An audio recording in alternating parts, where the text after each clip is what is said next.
Welcome to SV6 news సమగ్ర సమాచార వార్ది. నేను మీ సతీష్. ఇవాల్టి ఈవీ న్యూస్లోని ప్రధాన అంశాలు తెలుసుకుందాం. ముఖ్యమైన డిజిటల్ పేపర్స్లో ఉన్నటువంటి వార్తాంశాలపై విశ్లేషించుకుందాం. ముందుగా దిశ పేపర్ చూసుకుంటే, దిశ ఈవినింగ్ పేపర్లో మావోయిస్టులకు మరో భారీ ఎదురుదెబ్బ, ఎన్కౌంటర్లో అగ్రనేత సింహాచలం అలియాస్ సుధాకర్ మృతి, ఛత్తీస్గఢ్ బీజాపూర్లో ఎదురుకాల్పులు, ఆయన స్వస్థలం ఏపీలోని ఏలూరు జిల్లా. 2004 శాంతి చర్చల్లో పాల్గొన్న కీలక నేత. ఆపరేషన్ కగార్లో భాగంగా భద్రతా దళాలు మావోయిస్టులపై ఉక్కుపాదం మోపుతున్నాయి. తాజాగా ఛత్తీస్గఢ్ రాష్ట్రం బీజాపూర్ జిల్లాలోని నేషనల్ పార్క్ అటవీ ప్రాంతంలో జరిగిన ఎన్కౌంటర్లో మావోయిస్టు అగ్రనేత, కేంద్ర కమిటీ సభ్యుడు సింహాచలం అలియాస్ సుధాకర్ మృతి చెందారు. ఆయన వయసు 65 ఏళ్లు. ఈ ప్రాంతంలో మడావి హిడ్మాతో పాటు చాలా మంది దళ సభ్యులు సమావేశమయ్యారనే విశ్వసనీయ సమాచారం మేరకు ఛత్తీస్గఢ్ పోలీసులు 7వ బెటాలియన్ సాయుధ దళాలు కలిసి కూంబింగ్ ఆపరేషన్ చేపట్టిన క్రమంలోనే మావోయిస్టులు బలగాల మధ్య భీకర ఎదురుకాల్పులు జరిగినట్టుగా తెలుస్తోంది. ఘటనా స్థలంలో ఆటోమేటిక్ గన్స్ తో పాటు భారీగా పేలుడు పదార్థాలను స్వాధీనం చేసుకున్నట్లుగా పోలీసులు వెల్లడించారు. ఇక ఆయన ఉద్యమం ప్రస్థానం 40 ఏళ్లు. ఎన్కౌంటర్లో మృతి చెందిన మావోయిస్ట్ అగ్రనేత సింహాచలం అలియాస్ సుధాకర్ స్వస్థలం ఏలూరు జిల్లా చింతలపూడి మండలం ప్రగడవరం. ఆయనపై 50 లక్షల రూపాయల రివార్డు ఉన్నట్లు తెలుస్తోంది.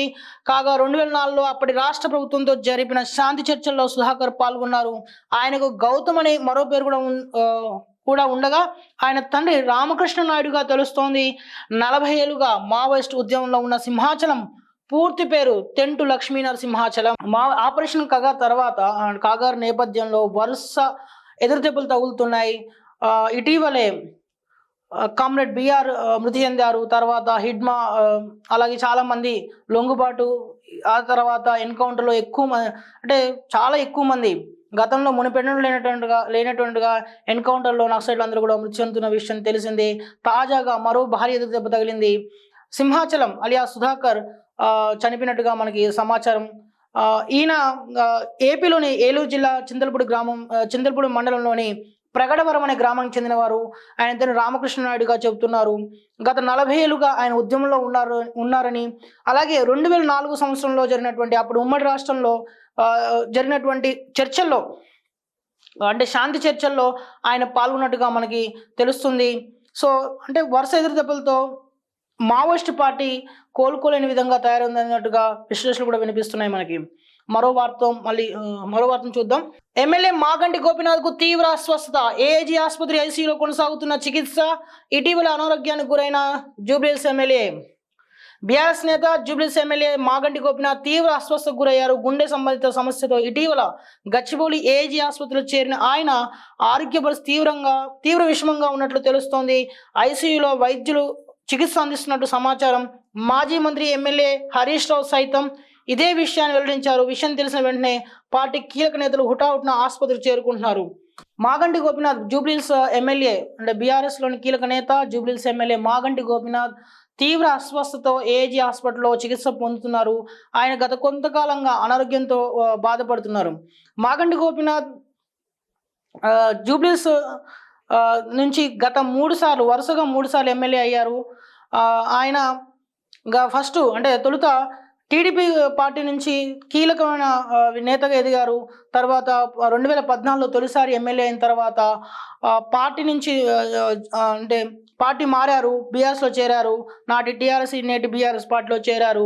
ఆ తర్వాత జరిగినటువంటి 2018 కానీ 2023 కానీ రెండు టైంలో కూడా ఆయన బీఆర్ఎస్ తరఫు నుంచి ఎమ్మెల్యేగా గెలుపొందారు. ఇటు పార్టీలో కీలక నేత మాత్రమే కాకుండా జూబ్లీహిల్స్ నియోజకవర్గంలో తనకంటూ ఒక ప్రత్యేకత ఉంది.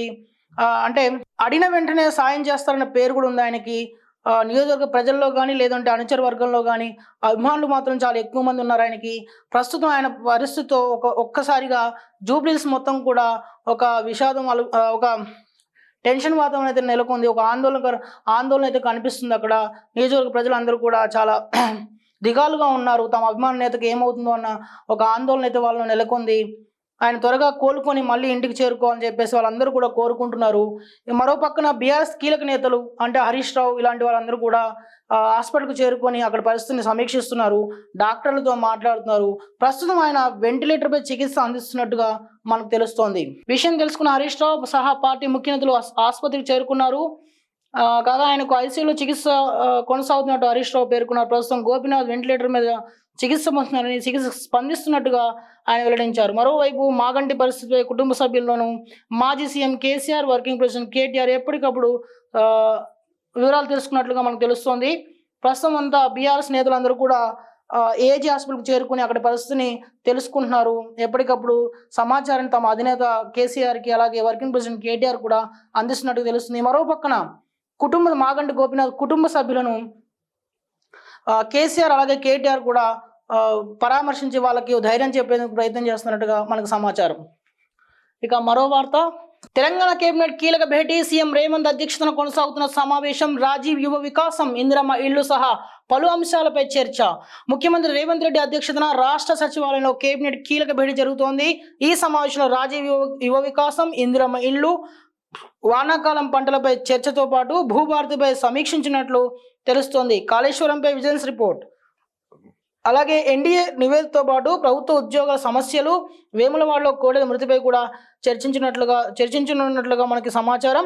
నిరుద్యోగులు రాజీవ్ యువ వికాసం పథకం నిధుల విడుదలపై ఆశగా ఎదురుచూస్తుండగా, మరోవైపు రైతు భరోసా తేదీల ప్రకటనపై కూడా రైతుల్లో ఆసక్తి నెలకొంది. తెలంగాణ రాష్ట్ర ప్రభుత్వం సంబంధించినటువంటి కీలకమైన కేబినెట్ భేటీ జరుగుతోంది, సమావేశం జరుగుతుంది. ఈ సమావేశంలో పలు అంశాలపై చర్చిస్తున్నట్టుగా మనకు సమాచారం అందుతుంది. ముఖ్యంగా రాజీవ్ యువ వికాసం సంబంధించినటువంటి నిధుల విడుదలపై, ఎందుకంటే చాలామంది అప్లై చేసుకున్నారు, వాళ్ళంతా కూడా ఎదురు చూస్తున్నారు అన్నమాట. ఎప్పుడైతే నిధులు వస్తాయి, ఎప్పుడైతే అకౌంట్లోకి డబ్బులు జమ అవుతాయనే ఆలోచనలో వాళ్ళందరూ కూడా ఉన్నారు. సో వీళ్ళందరికీ కూడా దీనిపై అంటే కేబినెట్ వైపు ఆసక్తిగా ఎదురు చూస్తున్నారు అన్నమాట. ఎప్పుడు అంటే కీలక ప్రకటన వెలువడుతుందా అన్న ఒక ఆశతో వాళ్ళందరూ ఉన్నారు. మరోపక్క రైతు భరోసా అంశంపై కూడా రైతుల్లో తీవ్ర ఆశలు ఉన్నాయి. వాటిపైన కూడా చర్చ జరుగుతున్నట్టుగా మనకు తెలుస్తుంది. రైతు భరోసా విడుదల తేదీలపై ఒక ప్రకటన వెలువడే అవకాశం ఉందని చెప్పి రైతులందరూ కూడా ఒక ఆలోచనతో ఉన్నారు. సో దాంతోపాటు కీలకమైన అంశాలు, కాళేశ్వరంపై విజిలెన్స్ రిపోర్టు, ఎన్డీఏ ఇచ్చినటువంటి నివేదిక, ఈ రెండు అంశాలపైన కూడా చర్చ జరుగుతున్నట్టుగా. ఎందుకంటే మళ్ళీ మన అంటే బీఆర్ఎస్ అధినేత కేసీఆర్ కూడా నోటీసులు ఇచ్చిన నేపథ్యంలో ఆయన విచారణకు రానున్నారు. అలాగే ఈటల అంటే మల్కాజ్గిరి ఎంపీ ఈటల రానున్నారు. అలాగే తర్వాత మాజీ మంత్రి హరీష్ రావు కూడా ఈ విచారణ ఎదుర్కొనున్నారు. ఈ మొత్తం ఎపిసోడ్ నేపథ్యంలో ఈ కేబినెట్ కీలక భేటీ కూడా కీలకంగా మారింది. సో రేపటి రోజున ఏం జరుగుతున్న దాని మీద కూడా వీళ్ళు చర్చిస్తున్నట్టుగా తెలుస్తోంది. ఇంకా మరో ముఖ్యమైన విషయం ఏంటంటే, సో వానాకాల పంటలపైన అలాగే ఇందిరమ్మ ఇండ్లు కూడా, వీటిపైన కూడా చర్చ జరుగుతుంది. సో ఓవరాల్గా చూసుకుంటే మెయిన్గా ఇందిరమ్మ ఇండ్లు, అలాగే రాజీవ్ యువ వికాసం పథకం, అలాగే Kaleshwaram vigilance report, NDA report, ఈ మూడు అంశాలపైన మెయిన్గా చర్చ జరుగుతున్నట్టుగా మనకు తెలుస్తోంది.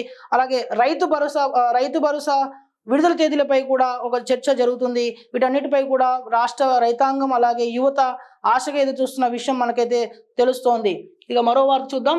మాకు మంత్రి పదవి ఇవ్వాల్సిందే, హైకమాండ్ తో మాదిగ ఎమ్మెల్యేలు, ఏఐసిసి చీఫ్ ఖర్గేకు వినతి పత్రం అందజేత. తెలంగాణలో పదవుల పంచాయతీ ఢిల్లీని చేరింది. తమ సామాజిక వర్గానికి కనీసం ఒక మంత్రి పదవి అయినా కేటాయించాలని పలువురు టీ కాంగ్రెస్ ఎమ్మెల్యేలు అధిష్టాన నేతను కలిసి విన్నవించారు. తెలంగాణ మాదిగ సామాజిక వర్గానికి చెందిన ఎమ్మెల్యేలు ఇవాళ ఢిల్లీలో కాంగ్రెస్ అధ్యక్షుడు మల్లికార్జున్ ఖర్గేతో అరగంట పాటు సమావేశమయ్యారు. కేబినెట్ విస్తరణలో తమ సామాజిక వర్గానికి తగిన అవకాశాలు ఇవ్వాలని వినతి పత్రం ఇచ్చారు. అలాగే AICC general secretary KC Venugopal కలిసి తమ విన్నపాన్ని తెలియజేశారు. కాంగ్రెస్ హైకమాండ్ కేబినెట్ విస్తరణకు ఆమోదం తెలిపిన నేపథ్యంలో ఈ సమావేశం జరిగినట్టు తెలుస్తోంది. కేబినెట్ విస్తరణ ఉన్న నేపథ్యంలో ఆ వార్తలు అంటే గత కొన్ని నెలలుగా వస్తున్నాయి. సో తాజాగా మళ్ళీ ఇంకోసారి ఇవాళ రేపు అన్నట్టుగా కొన్ని వార్తలు వస్తున్న నేపథ్యంలో మాదిగ సామాజిక వర్గం కూడా తమకు ఒక మంత్రి పదవి ఇవ్వాలని చెప్పి ఈరోజు ఢిల్లీలో పార్టీ జాతీయ అధ్యక్షుడు మల్లికార్జున్ ఖర్గేతో సమావేశమయ్యారు, ఒక వినతి పత్రం ఇచ్చారు. అలాగే మరో కీలక నేత, సీనియర్ నేత కేసీ వేణుగోపాల్తో కూడా వాళ్ళు సమావేశమై తమ విన్నపాన్ని విన్నవించారు. తమకు ఒక మంత్రి పదవి కావాలని చెప్పి, తమ సామాజిక వర్గానికి న్యాయం చేయాలని చెప్పి వాళ్ళందరూ కోరారు. ఇక ఏపీ వార్తలు చూసుకుంటే, వచ్చే 4 ఏళ్లలో 5 కోట్ల మొక్కలు, ఏపీలో 50% గ్రీన్ కవర్ ఉండాలి. ఈ ఏడాది థీమ్ ఎండ్ ప్లాస్టిక్ పొల్యూషన్. కూటమిది చెట్లు నాటే ప్రభుత్వం, వైసీపీది చెట్లు నరికిన ప్రభుత్వం. వన మహోత్సవంలో ఏపీ సీఎం చంద్రబాబు నాయుడు గత 5 ఏళ్ల జగన్ గవర్నమెంట్ పై సెటైర్లు, పర్యావరణంపై మాట్లాడే అర్హత నాకు లేదు అని డిప్యూటీ సీఎం పవన్. ఆంధ్రప్రదేశ్ రాష్ట్ర వ్యాప్తంగా వచ్చే 4 ఏళ్లలో 5 కోట్ల మొక్కలు నాటాలని ఆ రాష్ట్ర ముఖ్యమంత్రి చంద్రబాబు నాయుడు పిలుపునిచ్చారు. మనది చెట్లు నాటే ప్రభుత్వం అయితే వైసీపీది చెట్లు నరికే ప్రభుత్వం అని ఆయన ఎద్దేవా చేశారు. రాష్ట్ర రాజధాని అమరావతి సమీపంలోని అనంతపురంలో వన మహోత్సవంలో సీఎం చంద్రబాబు పాల్గొని మాట్లాడారు. కాగా గత 5 ఏళ్ల వైఎస్ జగన్ సర్కారుపై బాబు విమర్శల వర్షం కురిపించారు. రాష్ట్రంలో 50% గ్రీన్ కవర్ ఉండాలని, ఏపీలో ఇంకా కనీసం 37% గ్రీన్ కవర్ కావాల్సి ఉందని, అందుకోసం హార్టికల్చర్ డెవలప్ చేస్తామని సీఎం చెప్పారు. రాయలసీమకు 2 రకాల అదృష్టాలు ఉన్నాయని, అందులో ఒకటి నల్లమల అడవులు కాగా రెండోది హార్టికల్చర్ బాగా అభివృద్ధి చెందడమన్నారు. ప్రపంచానికి గ్లోబల్ వార్మింగ్ వణికిస్తోందని హెచ్చరించారు. ఈ సందర్భంగా ఆంధ్ర ఫారెస్ట్ మ్యాన్ అంకారావుకు సీఎం నల్లమల అటవీ సలహాదారు బాధ్యతలు అప్పగించారు. ఇక ఈ ఏడాది నుండి విత్తన రాఖీలు, సీడ్ రాఖీ అని చెప్పేసి ఒక కొత్త ఆలోచనతో ఏపీ సర్కార్ ముందుకు వెళ్తుంది. దాని ఏదో తెలుసుకుందాం. అక్కా చెల్లెళ్ళు వారి అన్నదమ్ములకు శుభం కలగాలని కోరుతూ రాఖీలు కడతారు. అయితే ఈ ఏడాది సరికొత్త రాఖీలు కట్టాలని సూచించారు చంద్రబాబు. మీ అన్నదమ్ముల జన్మ నక్షత్రం రాసి చెబితే వారికి సూట్ అయ్యే విత్తనాల రాఖీని ఇస్తాం. ఆ విత్తనాల రాఖీలను వారికి కడితే వారి భవిష్యత్తు ఆనందంగా ఉంటుందని, ఈ ఏడాది నుండే విత్తన రాఖీలను అన్నదమ్ములు కట్టాలని సీఎం చంద్రబాబు మహిళలకు పిలుపునిచ్చారు. సో ఈ ఆలోచన బాగుంది. ముఖ్యంగా ఏపీలో ఒక వన మహోత్సవాన్ని నిర్వహించారు ఈరోజు. దీని సందర్భంగా వచ్చే 4 ఏళ్లలో 5 కోట్ల మొక్కలు నాటాలని చెప్పి ఏపీ సర్కారు ఒక లక్ష్యాన్ని ఏర్పాటు చేసుకుంది. ఆ లక్ష్యాన్ని బట్టి అంటే సుమారు 4 కోట్ల మొక్కలు 5 కోట్ల మొక్కలు నాటేందుకు ఒక ప్రయత్నం అయితే ఈరోజు మొదలుపెట్టారు. అందులో భాగంగానే రాఖీ పండుగను పురస్కరించుకొని అందరూ కూడా తమ అన్నదమ్ములకు, అక్క చెల్లెలందరూ కూడా తమ అన్నదమ్ములకు సీడ్ రాఖీలు కట్టాలని చెప్పి ఏపీ సీఎం పిలుపునిచ్చారు. అంటే ఎవరైనా తమ అన్నదమ్ముల నక్షత్రం కానీ నక్షత్రం చెప్తే దానికి తగిన విధంగా వారికి ఏ మొక్క సూట్ అవుతుందో ఆ మొక్కను రాఖీగా ఇస్తామని, విత్తనాన్ని రాఖీగా ఇస్తామని, దాన్ని కట్టడం వల్ల భవిష్యత్ తరాలకు అంటే ఒక చాలా నీడనిచ్చే చెట్టును ఒక పెంచి పోసినట్టుగా అవుతుందని చెప్పి సీఎం చంద్రబాబు వ్యాఖ్యానించారు. అంటే ఇటు పచ్చదనాన్ని ప్రోత్సహించడానికి ఏపీలో ఒక వినూత్న ఆలోచన అయితే చేశారు. అది సక్సెస్ఫుల్ కావాలని మనందరం కూడా కోరుకుందాం. ఇక పవన్ మాట్లాడుతూ, డిప్యూటీ సీఎం పవన్ కళ్యాణ్ మాట్లాడుతూ, నాకు పర్యావరణంపై మాట్లాడే అర్హత లేదని AP deputy CM Pawan Kalyan అన్నారు. 1 కోటి మొక్కలు నాటినప్పుడు సీఎం చంద్రబాబు మాదిరిగా నీరు చెట్టు కార్యక్రమాలు చేపట్టినప్పుడు మాట్లాడే అర్హత ఉంటుందన్నారు. వచ్చే ఏడాదికి నేను అంకారావు మాదిరిగా చెట్లు నాటి పర్యావరణం మీద సాధికారికంగా ప్రసంగిస్తా అని ఆయన తెలిపారు. ఒకప్పుడు చెట్టే అడ్రస్, ఎవరైనా వాళ్ళ ఇంటి అడ్రస్ చెప్పేటప్పుడు మా ఇంటి ముందు గోరింటాకు చెట్టు ఉందని చెప్పేవాళ్ళం. కానీ ఇప్పుడు చెట్టుకు అడ్రస్ కరువు అవుతుందని, ఆ పరిస్థితిని సీఎం చంద్రబాబు మార్గదర్శనంలో మార్చాలని భావిస్తున్నట్టు పవన్ కళ్యాణ్ పేర్కొన్నారు. పవన్ ఒక మంచి మాట చెప్పారు. ఒకప్పుడు ప్రతి ఇంటి ముందు ఎదుగు చెట్టు ఉండేది. సో ఆ చెట్టు ఆధారంగా అడ్రస్ కూడా చెప్పేవాళ్ళు. పలానా చెట్టు ముందు మా ఇల్లు ఉంది, చెట్టు పక్కన మా ఇల్లు ఉంది అనుకున్నట్టుగా అడ్రస్ ఆ విధంగా ఒకప్పుడు చెప్పుకుంటూ వచ్చేవాళ్ళు. కానీ రాను రాను ఆ చెట్టుకి అడ్రస్ గల్లంత అయిందని చెప్పి ఈరోజు పవన్ కళ్యాణ్ ఆవేదన వ్యక్తం చేశారు. ముఖ్యంగా ఆయన చెప్పిన విషయంలో ఇంకొకటి ముఖ్యమైన అంశం ఏంటంటే, మొక్కలు నాటడంలో అంటే తనకు అర్హత లేదని, అంటే పచ్చదనం గురించి మాట్లాడే అర్హత లేదని ఆయన అంటున్నారు. అంటే తాను కూడా 1 కోటి మొక్కలు ఎప్పుడైతే పూర్తవుతాయో ఆ టైంకి అప్పటి నుంచి నేను పర్యావరణంపై మాట్లాడతానని చెప్పేసి ఆయన వినయంగా చెప్పుకుంటూ వచ్చారు. ఇంకా అలాగే అంకారావు అని చెప్పేసి ఒక అంటే ఏపీ సంబంధించినటువంటి వ్యక్తికి ఏపీ రాష్ట్ర ప్రభుత్వం కీలక బాధ్యతలు అప్పగించింది. ఫారెస్ట్ మ్యాన్ అంకారావుకు సీఎం నల్లమల అటవీ సలహాదారు పదవి ఇచ్చారు. సో ఆయన్ని ఆదర్శంగా తీసుకుంటా అని చెప్పి డిప్యూటీ సీఎం పవన్ కళ్యాణ్ అన్నారు. అంటే ఏపీ వ్యాప్తంగా చెట్ల పెంపకాన్ని, మొక్కల పెంపకాన్ని కీలకంగా తీసుకున్నారు. దాన్ని ఒక ప్రాధాన్యత అంశంగా తీసుకొని పచ్చదనం పెంపు కోసం అందరూ తమ వంతు బాధ్యతగా పనిచేయాలని, కృషి చేయాలని చెప్పి సీఎం అలాగే డిప్యూటీ సీఎం ఇద్దరు కూడా ఈరోజు ఏపీ ప్రజానీకానికి పిలుపునిచ్చారు. సో ఇంకో వార్త చూద్దాం. బాలికల రక్షణ కోసం కమిటీలు తెలంగాణ మంత్రి సీతక్క. బాలికల రక్షణ కోసం బాలికలతో స్నేహ కమిటీలను ఏర్పాటు చేస్తామని తెలంగాణ మంత్రి సీతక్క తెలిపారు. 2 రోజుల మేధోమథన సదస్సు ముగింపు సభలో ఆమె పాల్గొని మాట్లాడారు. మహిళా శిశు సంక్షేమం కోసం ఎన్నో కొత్త ఆలోచనలకు ఈ సదస్సు ప్రాణం పోసిందని 3 నెలలకు సదస్సులు నిర్వహిస్తామని తెలిపారు. మహిళా శిశు సంక్షేమం కోసం నిపుణులతో అడ్వైజరీ కమిటీ నియమిస్తాం అన్నారు. అంగన్వాడీ టీచర్ల ద్వారా అమ్మాయిలకు గుడ్ టచ్ బ్యాడ్ టచ్ అవగాహన కల్పిస్తామని సీతక్క వెల్లడించారు. గత 2 రోజులుగా వరుసగా మహిళా శిశు సంక్షేమ శాఖ మంత్రి వరుస భేటీలు జరుపుతున్నారు. ఒక పక్కన స్కూళ్ళు మొదలు కాబోతున్న నేపథ్యంలో ఆమె ఈ భేటీలు జరుపుతున్న విశేషం. ముఖ్యంగా చిన్నారులకు అంగన్వాడీ సెంటర్లు ఏ విధంగా అయితే తీర్చిదిద్దాలని చూస్తున్నారో అదే రకంగా బాలికలకు రక్షణ నిమిత్తం వాళ్ళు ఎలాంటి జాగ్రత్తలు తీసుకున్న దానిపైన కూడా ప్రత్యేకంగా తెలంగాణ రాష్ట్ర ప్రభుత్వం దృష్టి సారించిందని మంత్రి సీతక్క ఆధ్వర్యంలో ఆ శాఖ కీలకమైన నిర్ణయాలు తీసుకుంటుందని మనకు తెలుస్తోంది. ముఖ్యంగా మహిళా శిశు సంక్షేమం కోసం నిపుణులతో అడ్వైజరీ కమిటీ నియమిస్తామని చెప్పి ఆమె అన్నారు. అట్లాగే మహిళా టీచర్ల ద్వారా అంగన్వాడీ టీచర్ల ద్వారా అమ్మాయిలకు గుడ్ టచ్ బ్యాడ్ టచ్ అనే అంశాలపై కూడా అవగాహన కల్పిస్తామని చెప్పి సీతక్క అన్నారు. అంటే ఈ రోజుల్లో చిన్నపిల్లలకి చాలా అవసరం ఇది. ఏది గుడ్ టచ్ ఏది బ్యాడ్ టచ్ అనే విషయం చిన్నప్పటి నుంచి వాళ్ళకి తెలియడం ద్వారా తమను తాము రక్షించుకోవడానికి ఒక అవకాశం ఏర్పడుతుంది. తమను తాము సమాజంలో ఒక నిర్భయంగా తిరిగే అవకాశం వారికి ఏర్పడుతుందని చెప్పి మనకు అర్థమవుతుంది. ఈ దిశగా తెలంగాణ రాష్ట్ర ప్రభుత్వం ముఖ్యంగా మహిళా శిశు సంక్షేమ శాఖ కీలకమైన నిర్ణయాలు తీసుకుంటుంది. ఇక మరో వారు చూద్దాం. 28 పోస్టులకు 12,569 దరఖాస్తులు. ఏపీలో హోంగార్డ్ ఉద్యోగాలకు భారీగా పోటీ. ఈ నెల 9న ఫిజికల్ టెస్ట్ సర్టిఫికేట్స్ వెరిఫికేషన్. చాలా అంటే ఉన్నవి 28 పోస్టులే, అది కూడా హోంగార్డ్ పోస్టులు. వాటికి సుమారు 12,000 పైన దరఖాస్తులు రావడం చాలా పోటీ ఆశ్చర్యం కలిగిస్తుంది. ఇక మరో వార్త, వాట్సాప్లో సరికొత్త స్టేటస్ ఫీచర్స్. త్వరలో అందుబాటులోకి తేనున్న మేనేజింగ్ యాప్. ఫోటోలతో స్పెషల్ కొలేజ్ క్రియేషన్కు ఛాన్స్. సో ఇది ఒక వాట్సాప్లో ఒక కొత్త ఫీచర్ రాబోతున్నట్టుగా, అది కూడా స్టేటస్ సంబంధించిన. ఇప్పటివరకు మనకు స్టేటస్ కేవలం ఒక వీడియో షేర్ చేసుకోవడమో లేకపోతే ఒక ఫోటో షేర్ చేసుకోవడం మాత్రం ఉండేది. ఈ మధ్య కాలంలో వాటికి ఒక పాటను కూడా మనం యాడ్ చేసుకునే అవకాశం వాట్సాప్ మెసేజింగ్ యాప్ కల్పించింది. సో త్వరలో కొలేజ్ అంటే ఫొటోస్ అన్ని కలిపి ఒక కొలేజ్ చేసి దాని ద్వారా తమ ఆనందాన్ని పంచుకోవడానికి మరింత వెసులుబాటు కల్పించే అవకాశాన్ని వాట్సాప్ మెసేజ్ యాప్ ఇస్తుంది. ఇక మరో వార్త, ఒక్క ఐడియా జీవితాన్ని మార్చేసింది. నెలకు 8 లక్షలు సంపాదిస్తున్న ఆటో డ్రైవర్ ముంబైలోని US కాన్సులేట్ వద్ద ఈజీ బిజినెస్. ఇదేంటో చూద్దాం, ఇంట్రెస్టింగ్గా ఉంది. ఇదే ఒక ఐడియా జీవితాన్ని మార్చేస్తుందనే మాట అందరూ వినే ఉంటారు, కానీ కొందరు మాత్రమే ఆచరించి చూపుతుంటారు.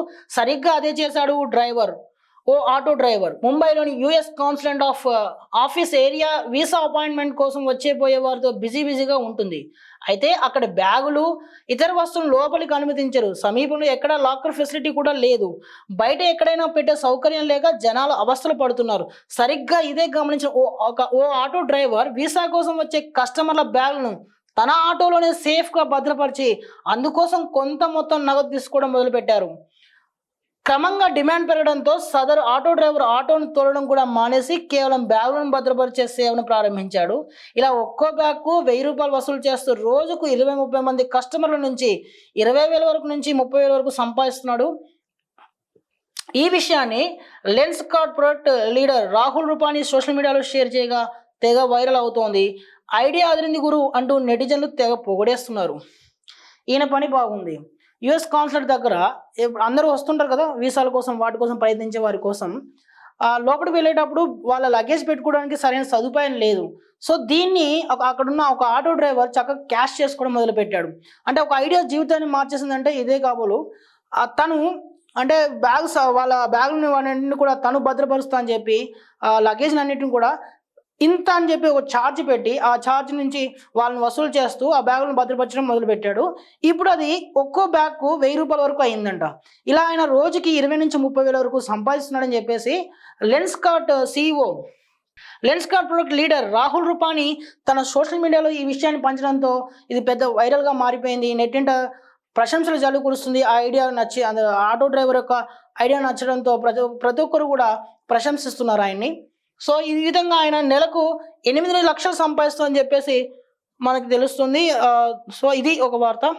ఇక ఒకసారి V6 డిజిటల్ కూడా చూస్తే ఏమున్నాయో తెలుస్తుంది మనకి. వెంటిలేటర్ పై మాగంటి చెప్పుకున్నాం ఇందాకే మనం. బాలికల రక్షణ కోసం స్నేహ కమిటీలు, ఇది కూడా మనం ఇందాక చదువుకున్నాం. అలాగే ఛత్తీస్గఢ్లో ఎన్కౌంటర్, మావోయిస్ట్ కేంద్ర కమిటీ సభ్యుడి మృతి. మంత్రి కొండా సురేఖకు అస్వస్థత, కేబినెట్ హాల్లో పడిపోయిన మినిస్టర్, ట్రీట్మెంట్ చేసిన సెక్రటేరియట్ వైద్యులు, లో బీపీ కారణం అంటున్న డాక్టర్లు. సో మరో మంత్రి అంటే తెలంగాణ రాష్ట్ర మంత్రి, మరో మంత్రి కొండా సురేఖ కూడా అస్వస్థకు గురైనట్టుగా మనకు తెలుస్తుంది. తెలంగాణ రాష్ట్ర మంత్రివర్గంలో కీలకమైన మహిళా నేత, మంత్రి అయినటువంటి కొండా సురేఖ లో బీపీకి గురై అస్వస్థకు గురవడంతో తన వెంటనే అక్కడ ఉన్నటువంటి వైద్యులు, సెక్రటేరియట్లో ఉన్న వైద్యులే చికిత్స అందించారని మనకి తెలుస్తుంది. సో ఇది ఇవాళ సమాచారం. మరో రోజు మళ్ళీ కలుద్దాం. Thank you.